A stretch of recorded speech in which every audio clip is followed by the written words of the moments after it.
Okay, after talking about temperature, let us talk about another term, which is pressure. Okay, pressure has the following definition. Pressure is a normal force on a fluid. Okay, remember it's a fluid per unit area. It is also used for normal force per unit area of a solid surface. Okay, remember it is either a fluid or solid surface. Okay, the similar term used in solids will be normal stress. Okay. However, a very crucial difference is that pressure is a scalar, but normal stress is a tensor. Okay, let me talk about something about this. Why pressure is a scalar? Because once the pressure is added on the fluid element, it must add on the fluid element in all of the direction to compress that fluid element. Okay, so that means once pressure appears, it must compress a liquid or fluid in all directions. Okay, so pressure is a scalar. However, normal stress is a kind of tensor because for stress, okay, it can have several directions at the same time. Okay, it's not the same as vector because vector has a unique magnitude as well as direction. But for tensor, it can have multiple directions at the same time.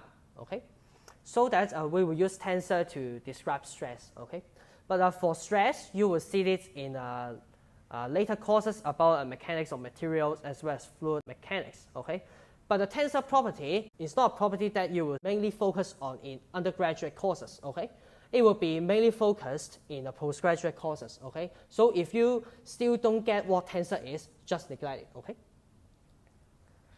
the units of pressure and normal stress are both Newton per meter squared. Okay, or we can use Pascal to describe this. Okay.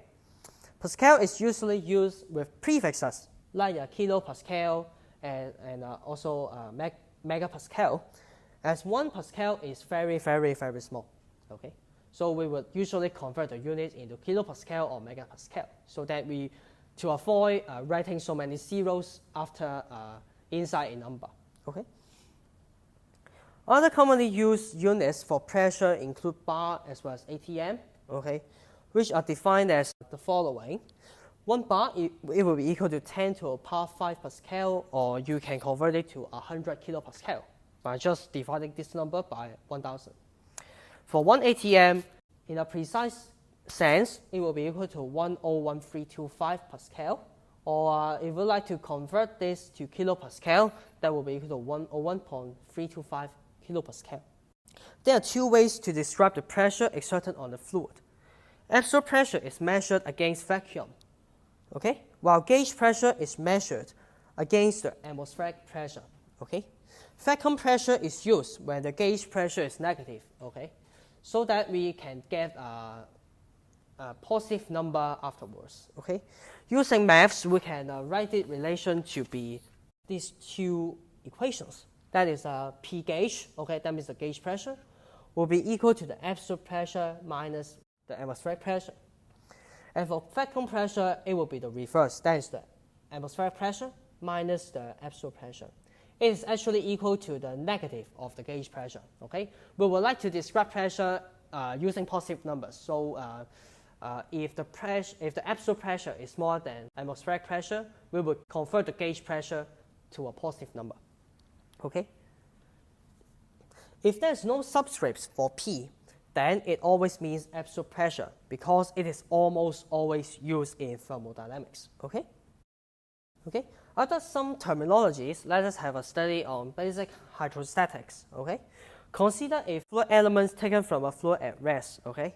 It's common sense that the fluid in a larger depth has a higher pressure, as there would be more fluid rest on the fluid being considered, and it is balanced by the pressure developed. But what's the exact relationship?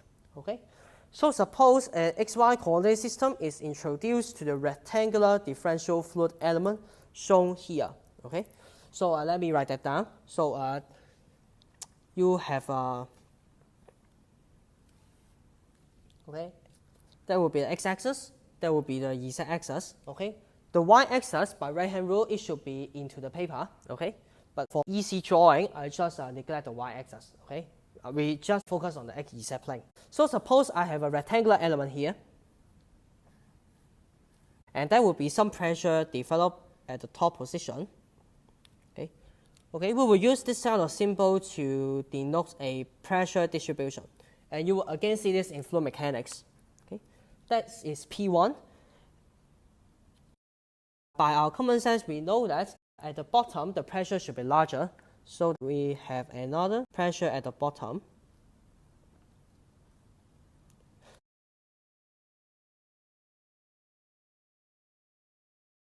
That will be P2.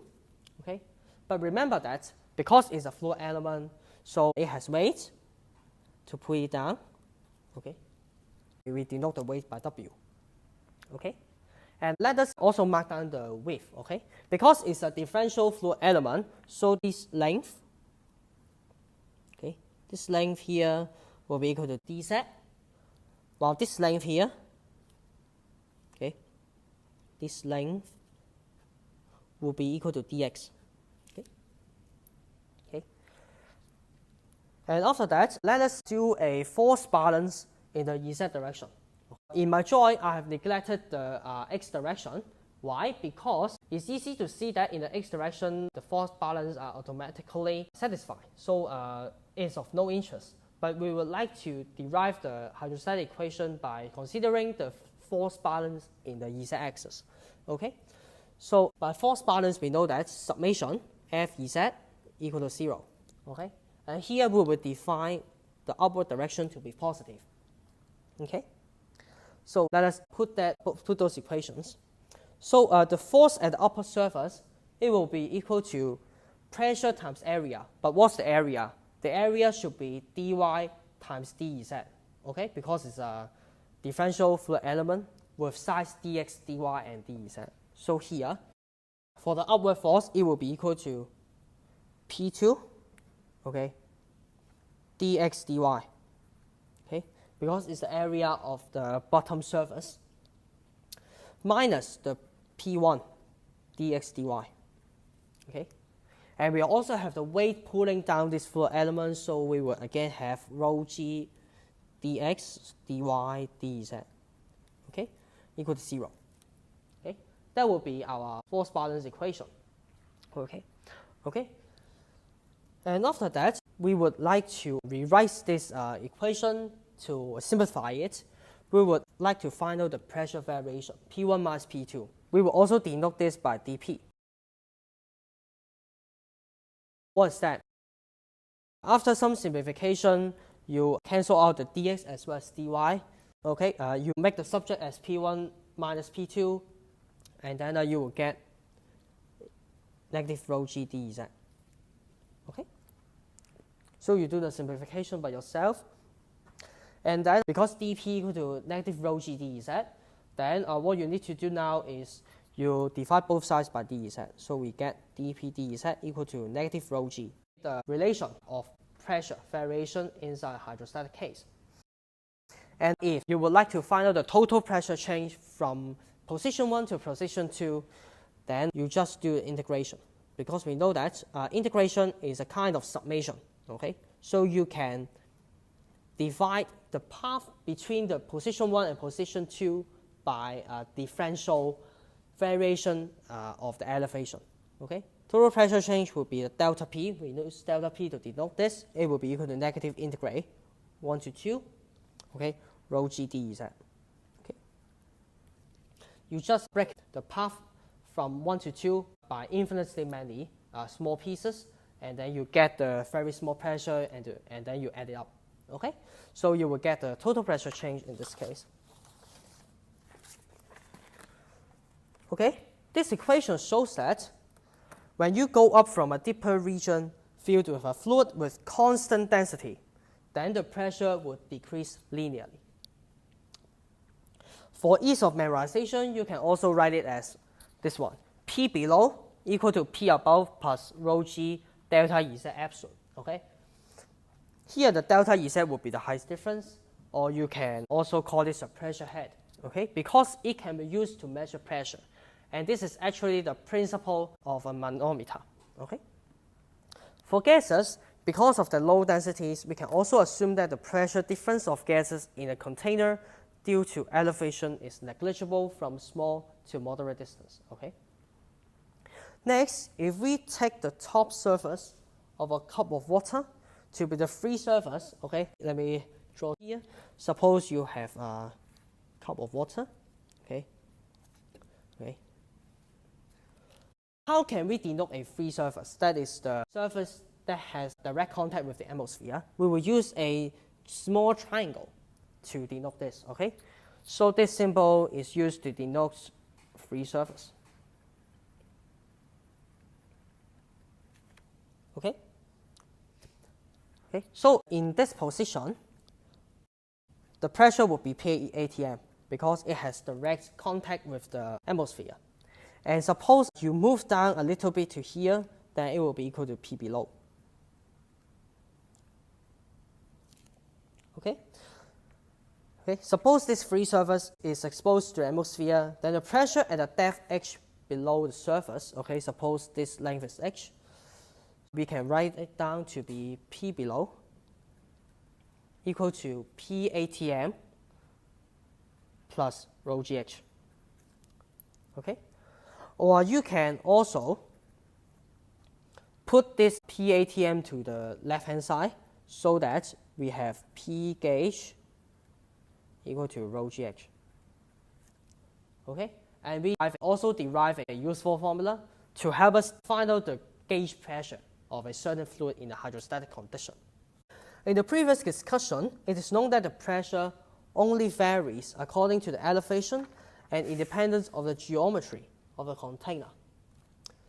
Therefore, if 2 points of the same height are interconnected by the same fluid, the pressures at the 2 points are the same. And here is the figure drawn by a Swiss mathematician which can illustrate this concept. Okay? Note that there are many points here, A, B, C, D, E, F, G, H, I. Okay? Note that the pressures at A, B, C, D, E, F, and G are the same because of the same depth, and they are interconnected by the same fluid, that's water. However, although H and I are at the same level, they have different pressures because we cannot draw the path that connects H and I and remain in the same fluid simultaneously. Okay, for any arbitrary path you draw to connect H and I, okay, for example, this path you draw it imaginarily from H to I, then you will see that it must pass through a boundary between water as well as mercury. Okay. Another note is on the direction of the pressure force at the 9 points. And you can see that they are always perpendicular to the surface. Okay. It's because if the pressure force have a component parallel to the surface, okay, then the reaction force would make the fluid flow. Okay. However, because the fluid is at rest, there will be a contradiction. Okay. So suppose here at point B, it has a component parallel to the surface. That means this force is oblique. Then there should be a reaction force that is on the fluid by the surface. Okay, that is parallel to the surface. It will make the fluid flow. Okay. So because it's hydrostatic condition, there should be no fluid flow. Okay. So there will be an introduction of pressure, and here will be some example to illustrate how to solve the problem.